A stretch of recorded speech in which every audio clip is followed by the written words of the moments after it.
Louvado seja o nome do nosso Deus. No livro de 2 Timóteo, já fala aí bem claro. Lembre disso. Nos últimos dias haverá tempos difíceis. E nós estamos vivendo já esses dias. É como se Jesus estivesse dizendo: já está chegando a minha hora. Já é chegada a minha hora.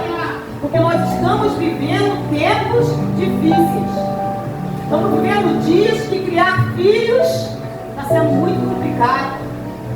Estamos vivendo dias que os casamentos estão se desfazendo.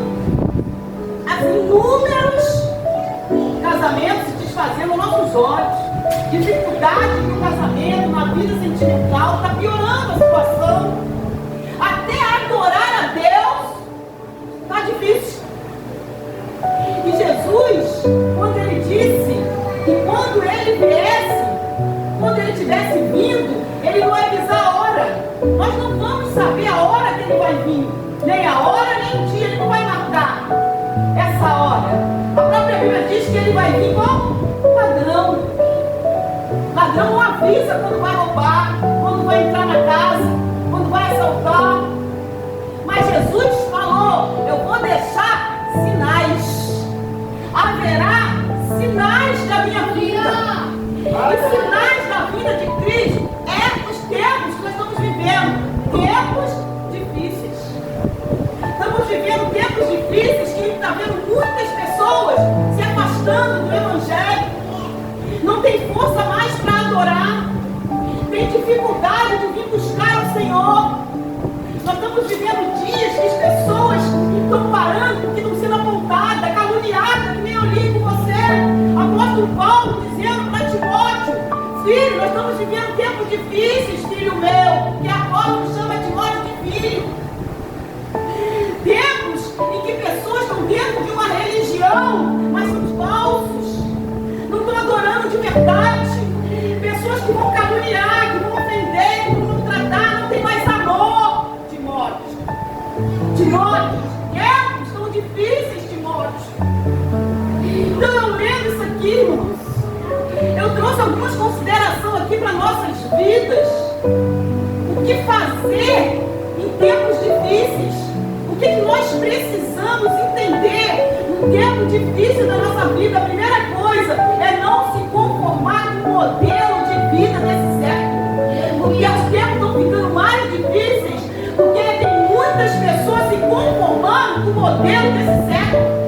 O modelo desse século é que está sendo certo e o certo está sendo errado. Então tem pessoas que estão se conformando, achando que tudo é normal. Você vê que muitas igrejas estão trazendo para dentro da igreja o mundo. Em vez da igreja levar a igreja para o mundo está entrando dentro da igreja. Nós estamos vendo as pessoas se modernizando cada dia mais e achando que é normal e não precisa mais se santificar, não precisa mais buscar presença, não precisa orar. Eu já ouvi muitos crentes me dizer que é loucura subir um monte, que não temos que jejuar, que não precisa fazer sacrifício.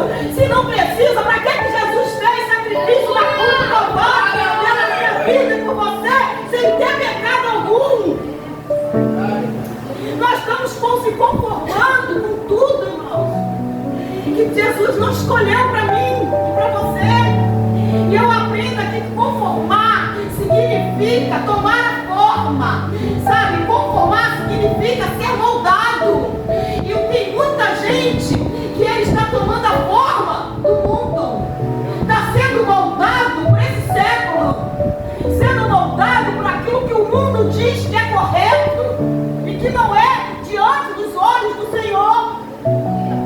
Então eu preciso entender que aqui quando o apóstolo Paulo está dizendo para Timóteo, ele fala para Timóteo: Timóteo, os tempos são difíceis, mas tu, porém, permanece naquilo que você aprendeu, Timóteo.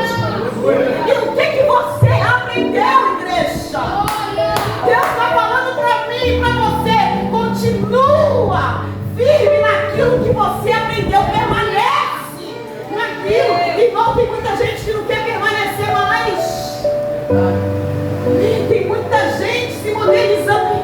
falando de se arrumar não, viu? A gente tem que se arrumar. A gente tem que andar bonita para Jesus, para o nosso marido, para o nosso namorado, para o nosso... Tem. O homem também tem que se arrumar. Claro, eu não estou falando disso. Eu estou falando que as pessoas estão pegando a modelagem do mundo e colocando até não só no físico, mas no espiritual. É o mundo lá fora que está certo. Então eu aprendo aqui, a própria Bíblia diz que o Deus desse século, ele está cegando o entendimento do homem. A Bíblia diz que já cegou. E quando fala está cegando, é cegando o entendimento de todo, até dos crentes. E eu e você precisamos entender que a gente não pode aceitar e nem deixar que o Deus desse século, que é Satanás, segue o meu e o teu entendimento. Precisamos hoje acordar e entender que precisamos buscar a Deus, entregar mais a nossa vida. A Bíblia diz que Josué, quando ele chegou lá no final das batalhas, quando ele já estava separando as heranças, Josué chegou diante do povo e falou para o povo assim: olha, se vocês não querem servir a Deus, eu não quero saber, mas eu e a minha casa serviremos ao Senhor. É ele dizendo: não, Deus desse século não cerrou meu entendimento, não. Eu sei que ele é Deus na minha vida e o que ele pode fazer na minha família. Ah, não, eu não vou cair no entendimento desse século, desse Deus desse século, mas o Deus grandão, o grandão da Galileia, que pode mudar a história da minha família. Eu e a minha casa, a minha família, serviremos ao Senhor. Irmãos, você fala que o meu filho está afastado da presença. E essa semana que passou, acho que tem uma coisa linda. Quando eu disse para ele assim: meu filho, ele veio me entregar o dízimo, eu falei assim: você tem é que voltar na presença. Entregar o dízimo só não basta. Aí ele: mãe, o que a senhora está falando? Eu falei que você largou Deus. Mas já, ele disse: mãe, eu nunca larguei ele. Quando ele falou isso, aquilo, sabe, estremeceu dentro de mim. Era como se eu dissesse: meu filho não está indo para a igreja, meu filho não está buscando a presença, mas ouvi da boca do meu filho que eu não larguei ele. Era ele querendo dizer para mim: eu não estou, mãe, cego ainda. Ah, o Deus desse cego ainda não me cegou. Eu sei que ainda é melhor e eu ainda tenho ele na minha vida. Mas nós estamos vivendo dias, irmãos, nós às vezes não sabemos o que queremos. O próprio Elias, quando ele está lá diante, fazendo um sacrifício, um altar para Deus, ele chega para o povo que Deus escolheu, para o povo que Deus tinha promessa. Ele vira para eles e diz para eles: até quando vocês vão cochear em dois pensamentos? Ou vocês servem a Deus ou servem a Baal? Escolhe logo. Eu gosto de profeta assim, irmãos. Quando Deus chega para mim e diz assim: diga isso para o meu servo, eu morro de medo. Porque a melhor coisa que existe, irmãos, é a gente entregar revelação, recado bom. Mas quando as coisas vêm, Deus diga para o meu servo e aperta. Algo que às vezes a pessoa não está preparada para receber, fica difícil até do profeta entregar. Mas eu gostava de Elias, que Elias era duro na queda. Elias mandava, Deus mandava e Elias falava. Até quando escolhe logo, até quando vai ficar coxando em dois pensamentos? Até quando vocês vão ficar aí dando ouvido para o Deus desse século? Até quando vocês já conheceram o Deus verdadeiro? Vai ficar coxando em dois pensamentos? Até quando? Elias dizer: acorda hoje, para de ficar em dois pensamentos. Ou é Deus ou é mal. Se é mal, vai logo.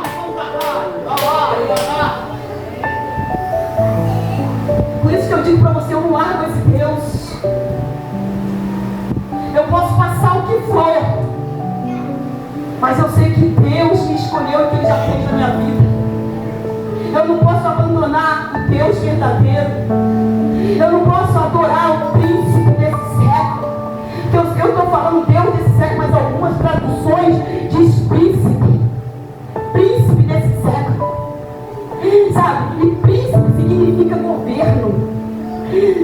irmãos, que treva significa ignorância. O príncipe desse século cegou o entendimento do homem. Sabe o que está querendo dizer? O homem está nas trevas.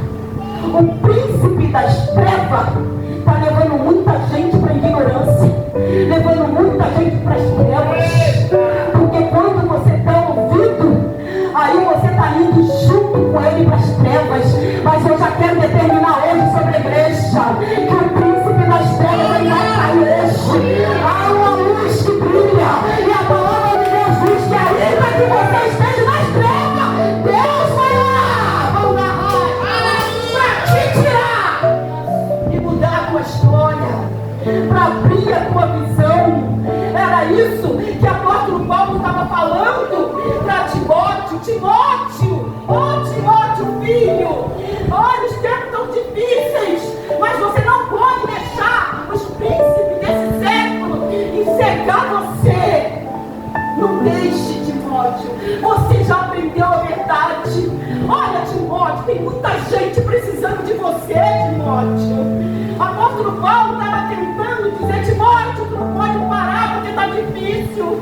Você não pode parar porque a enfermidade veio. Você não pode parar porque estão te caluniando. Você não pode parar porque estão te amaldiçoando. Você não pode parar porque tem gente que não te ama. Timóteo, eu te escolhi. Você já conhece a minha palavra.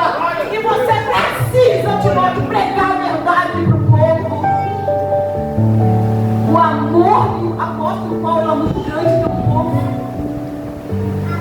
Eu preciso entender que os tempos estão difíceis.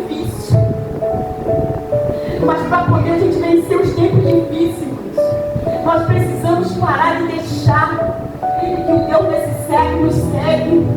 Nós estamos ficando cegos, muita gente. Nós precisamos vencer no meio da crise, no meio da dificuldade, no meio do tempo difícil, vencer a influência negativa da mídia. A mídia está entrando com tudo, acabando com o nosso tempo. Que mídia é essa? A TV, o celular, o Zap, o Face, o Instagram. Irmãos, às vezes a gente tem tempo para responder não sei quantas pessoas no Zap. A gente tem tempo para ficar um tempão conversando com alguém, 2 horas na frente do filme de uma TV, não sei quantas horas vendo a novela, porque agora tem novela da manhã, da tarde, da noite, toda hora tem novela, eu não assisto, mas toda hora tem novela. E com isso, a influência tem entrado na casa das nossas famílias, nas nossas casas. E nós somos resultado daquilo que nós estamos vendo e ouvindo. Querendo ou não, irmãos, a gente vai absorvendo. O inimigo, ele tem entrado. E olha, essa TV, esse Face, ele só vem o quê? Trazendo adultério, homossexualismo, drogas, prostituição. Você vê adultério direto. Mano, não tem nada a ver. Um trocando de marido pegando outro. É tudo normal. E pessoas que ficam do lado de cá absorvendo, dizendo: eu queria um homem bonitão, queria aquele ator. Eu queria que aquele ator me beijasse, meu marido me beijasse como aquele ator beijou aquela atriz. Fala até o nome, né? Que eu não sei se eu estou. Não, nós estamos absorvendo coisas que aquilo ali não é uma realidade, mas o inimigo está entrando através disso para destruir a nossa casa, nossos filhos. Saiu agora há pouco tempo no cinema a Arca de Noé para as crianças. Irmãos, essa Arca de Noé, desenho para criança, para deturpar a mente das crianças, tem palavrão, sabe? Está falando de homossexualismo ali para mudar a criança. Coisas terríveis têm acontecido, mensagens subliminares que vêm na TV para os nossos filhos, na televisão, gente, dentro de casa. Crianças que só ficam quietinhas se você dá um celular na mão para se acalmarem. Para elas ficarem quietinhas só se tiver o celular. E as crianças estão crescendo, revoltadas, nervosas, não obedecem, está difícil criar filhos. Por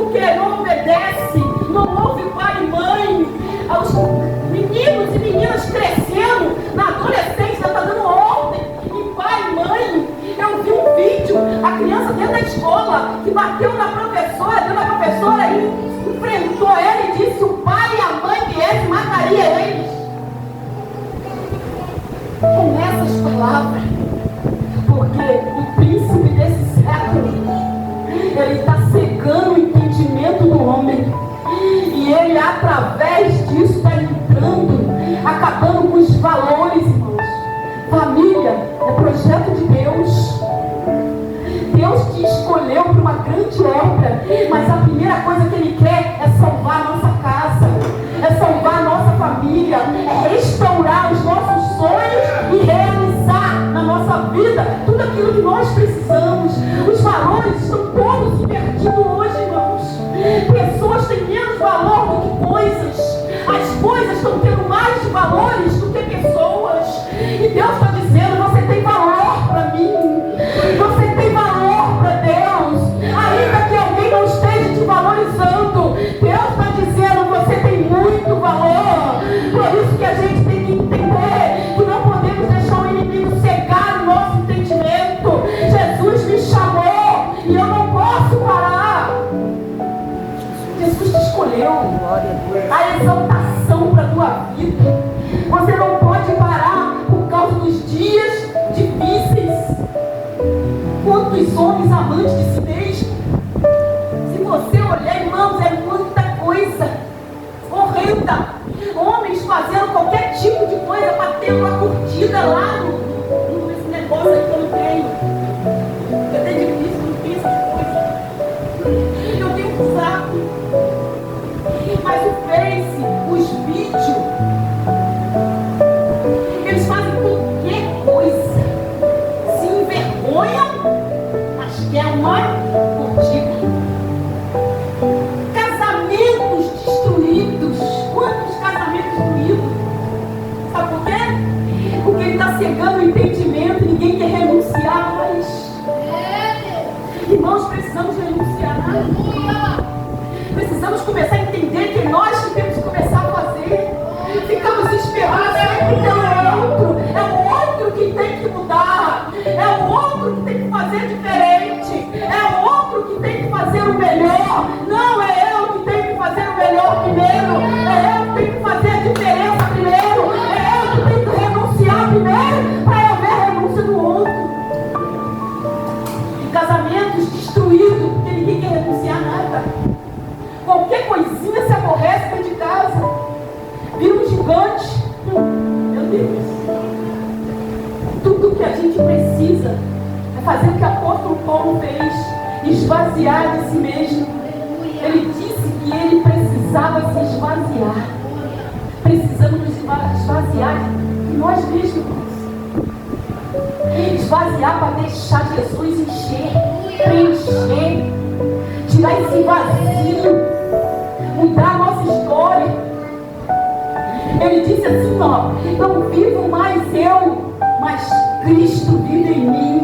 Ele está dizendo: eu já me esvaziei de mim para Cristo morar. Agora eu não vivo mais, mas Cristo vive em mim. Aí ele diz para Timóteo, Timóteo, não vivo mais eu, mas Cristo vive em mim. Então, Timóteo, deixa Cristo viver em você. Afaste dessas pessoas, afaste dessa gente, Timóteo, que está tentando te parar, que está tentando te desanimar. Afaste-se deles, Timóteo. Fala para o teu irmão que está do teu lado hoje. Afaste-se dele. Profetiza aí. Afaste-se dele. Precisamos, irmãos, se afastar de quem está nos enfraquecendo. Meu Deus, é forte. De quem está nos caluniando. De quem diz que é amigo, mas só na tua frente, por trás, mostra o contrário, que é teu inimigo. Quantas pessoas me abraçam, diz até que me ama, mas por trás, se pudesse, estava com uma faca enfiando nas minhas costas. É porque eu tenho Deus que me escolheu. Ele me deu a vida e só Ele pode tirar. Irmãos, precisamos entender que em tempos difíceis precisamos manter o altar dentro da nossa casa, para os tempos difíceis passarem rápido, para que Deus venha nos dar força de passar por eles. Nós precisamos manter o altar de Deus dentro da nossa casa. Pastora, como é que eu faço para manter o altar? Começar a venerar as conversas que você tem dentro de casa. O que você tem conversado dentro de casa? Deus está perguntando hoje para mim e para você: o que você tem conversado dentro de casa?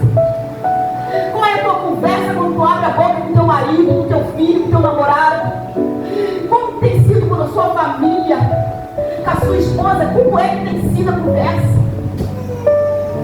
Hoje eu estava estudando aqui essa palavra para trazer aqui hoje.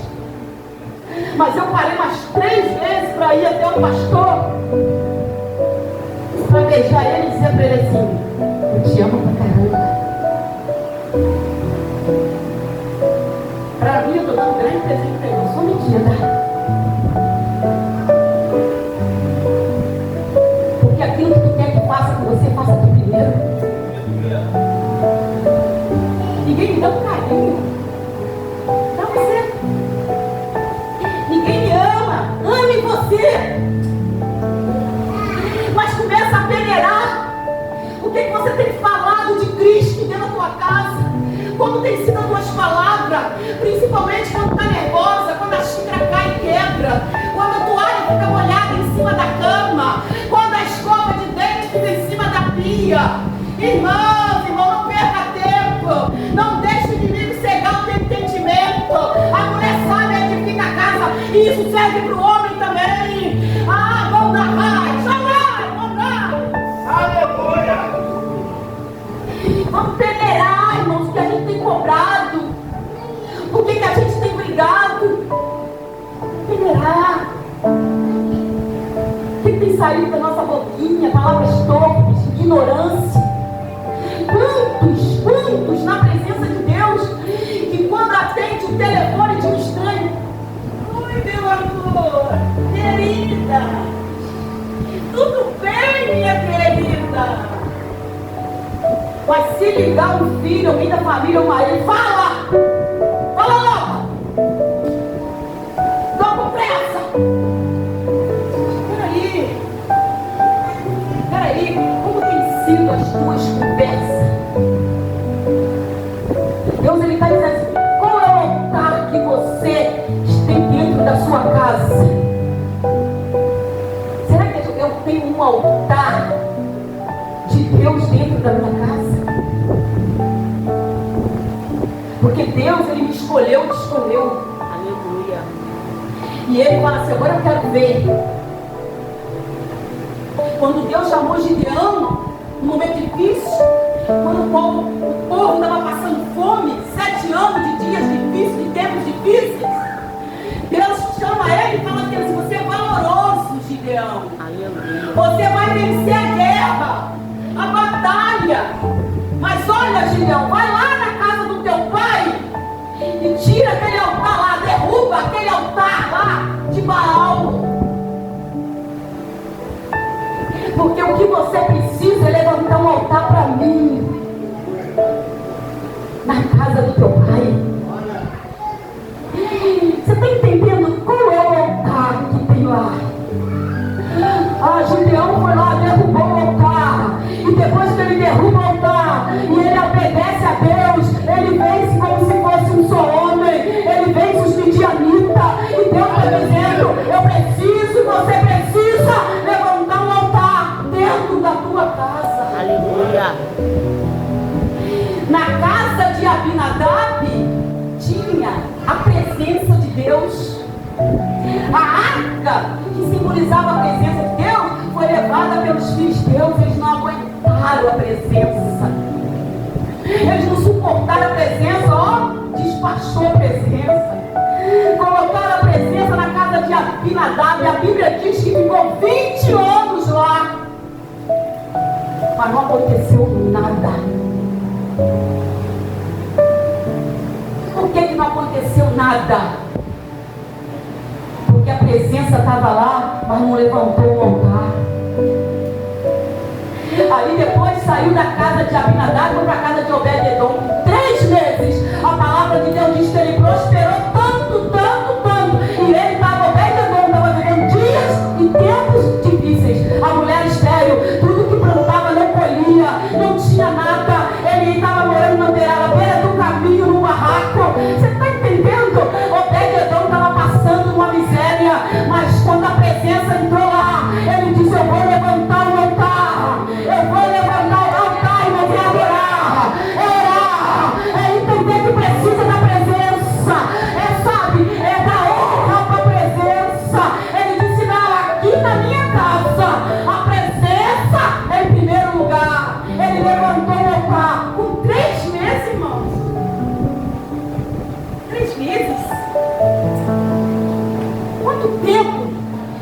está sonhando e não acontece?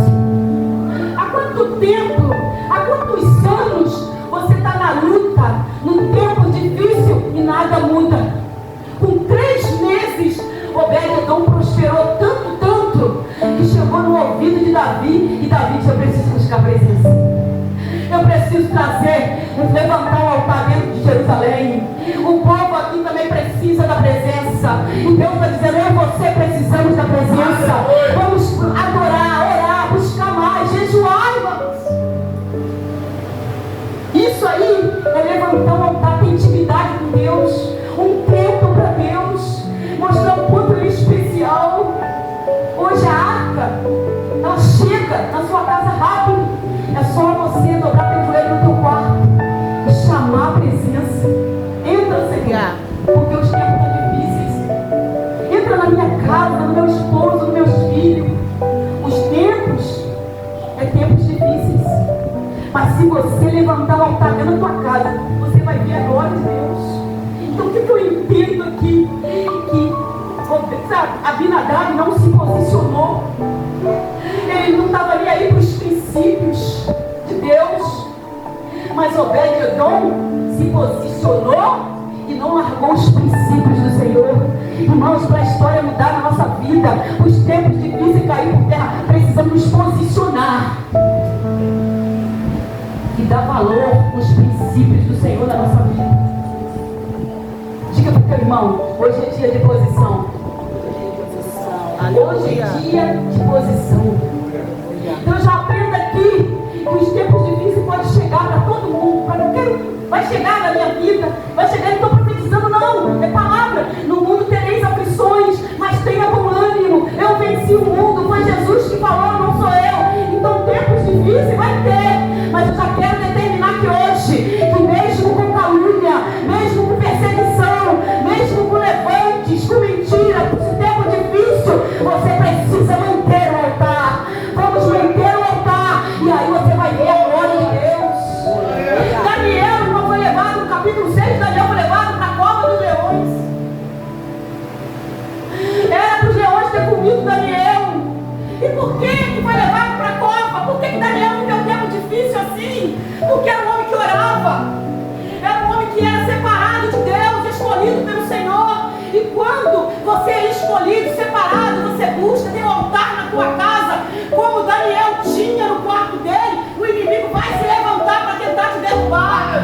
Tentaram contra Daniel e a ponto que deslançar ele na cova. Mas eu quero dizer para você, se você continuar com o seu altar dentro do seu lar, se você continuar em oração, a cova vai vir, mas Deus vai fazer leão jejuar por amor à tua vida, porque as tuas orações de hoje te dá livramento amanhã.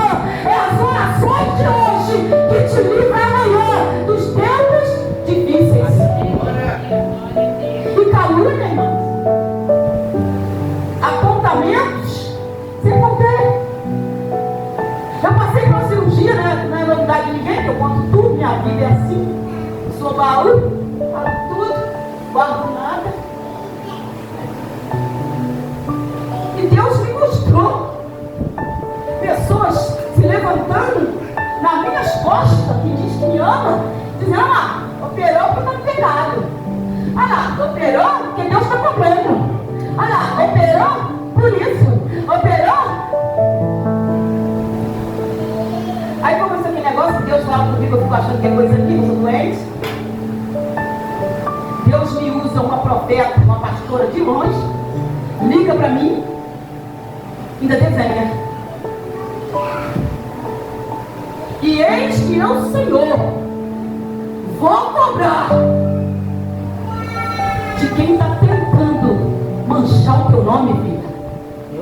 E te digo, não se preocupe, porque você está preocupada, mas eu, Senhor, estou cuidando da tua saúde. Levantei o seu pai que estou já ficando mistério, Jesus. Eita Deus. Não, porque está na cirurgia, não pode cuidar, não pode nada. Eu curei, eita Deus, está cuidando?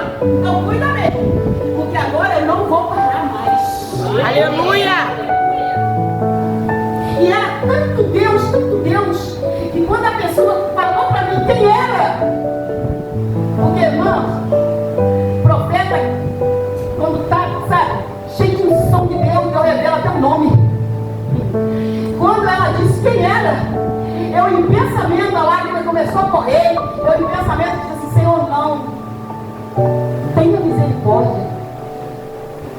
cobre. Deixa eu falar. Ela do lado de lá, ele falou, me estende assim, e não peça misericórdia. Nem o diabo pode ouvir teus pensamentos. Era Deus usando ela. Então eu quero dizer para você, nós estamos vivendo tempos difíceis. Vamos nos afastar de pessoas que sabem, de gente que não ama a gente, mas vamos orar, vamos perdoar, vamos amar. Porque ele está dizendo aqui, pessoas que não querem fazer o bem, não faça, mas faça você o bem. Deus te chamou para fazer o bem a alguém, para mudar a história de alguém. Irmãos, precisamos vencer as influências. Cuidado!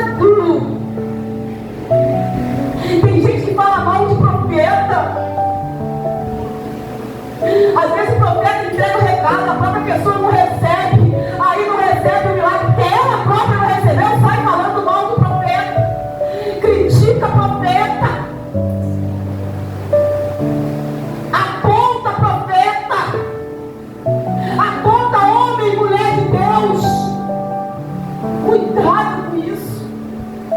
Cuidado, porque Deus te chamou, te ungiu e ungiu aquele profeta, aquela missionária, aquela pastora, aquele pastor. E cuidado, quando eu aponto, Deus vai vir cobrar. Vai chegar a hora, tem uma hora que ele puxa a corda. Irmãos, olhe para o teu irmão, olhe pelo profeta, peça a Deus para usar mais. Não critique, não condene. Cuidado com as conversas. O que eu e você precisamos é vencer as influências e manter o altar.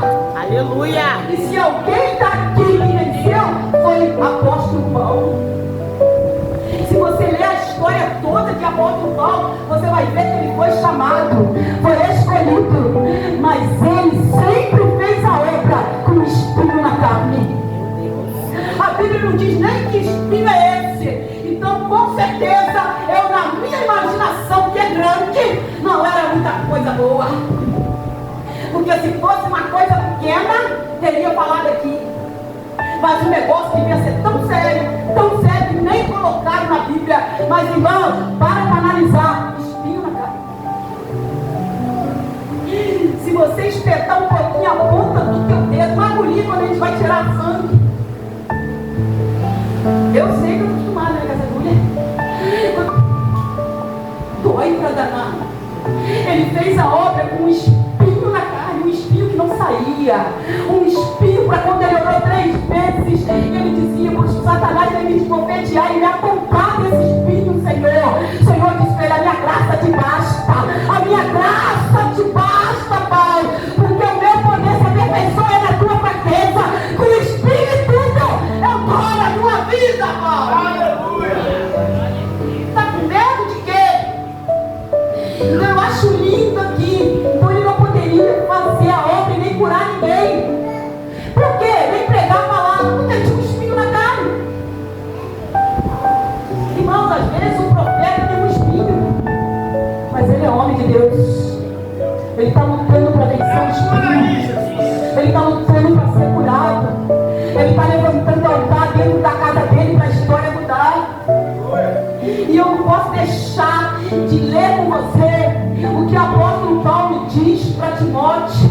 Ele não só fala aí no capítulo 3. Olha que coisa linda que o apóstolo Paulo diz para Timóteo, irmãos. Lá no livro primeiro livro de 2 Timóteo, capítulo 2, ele diz assim para ele: lembre-se de Jesus Cristo, que foi ressuscitado e que era descendente de Davi, de acordo com o evangelho que eu anuncio. E é por causa disso que eu sofro e até estou acorrentado. Timóteo, eu estou te escrevendo aqui, mas eu estou acorrentado como um criminoso. Peraí, isso é forte. Ele estava acorrentado como um criminoso. Então ele pode fazer a obra. Então ele não... Solta você mesmo, Paulo. Curou tanta gente, deu livramento para tanta gente, Paulo. Então por que você não se solta aí dessas correntes? cuidado. Ele está passando por dias difíceis e escrevendo para Timóteo. Passando por dias terríveis, mas levantando a vida espiritual de Timóteo. Dizendo para Timóteo: eu estou acorrentado, como se fosse um criminoso, Timóteo. Mas não desista, não pare. Sabe o que é, Timóteo? Eu estou acorrentado. Olha o que ele diz para Timóteo não desistir. Escuta, mas a mensagem de Deus não está presa. Só eu que estou, Timóteo. E por isso eu suporto tudo com paciência e amor pelo povo escolhido de Deus. Faço isso para que eles possam ganhar a salvação que está em Cristo Jesus, que traz a glória eterna. Não, está sofrendo, preso, amarrado, mas fazendo a obra. Tempos difíceis e terríveis. Qual é o tempo que você está vivendo? Qual é o tempo que você tem dito que não está dando mais para mim? Qual é o Deus desse século que se levantou dizendo que você não vai conseguir, para tentar te entristecer, te ferir, te parar? Apóstolo Paulo era apóstolo escolhido de Deus. Você é escolhida, escolhido de Deus. Então escute isso. Não ceda às pressões da sociedade. Não ceda. Não ceda os levantes, as calúnias, as dificuldades, a esse tempo difícil. Não ceda. Tudo isso vai passar. Não aceite. Levanta hoje. Sabe, não fica no conforto. Não aceita essa posição aí de conforto, sem compromisso. Precisamos levantar, precisamos ter compromisso com Deus. Resista o tempo difícil. Se posicione hoje. Se posicione contra esse mal que está se levantando contra a tua vida, contra esse tempo difícil. Fala: eu vou mudar a minha história porque eu posso. Eu sei quem está na minha vida. Precisamos estar vivendo de acordo com a vontade de Deus. Se você está vivendo de acordo com a vontade de Deus, se levanta hoje, se posicione hoje e diga: eu posso fazer mais, porque tem um povo, tem uma família na minha casa, tem um povo na minha vizinhança que precisa ouvir a palavra de Deus. Eu estou no tempo difícil, eu estou passando por dificuldade, mas a palavra de Deus está solta. E se a palavra de Deus está solta, eu vou pregar o evangelho a toda criatura, porque ela vai alcançar o bairro de meu pastor e vai mudar a história desse lugar para a glória do nome do Senhor. Fica de pé comigo, se posicione hoje. Não aceite. Os tempos difíceis estão aí, mas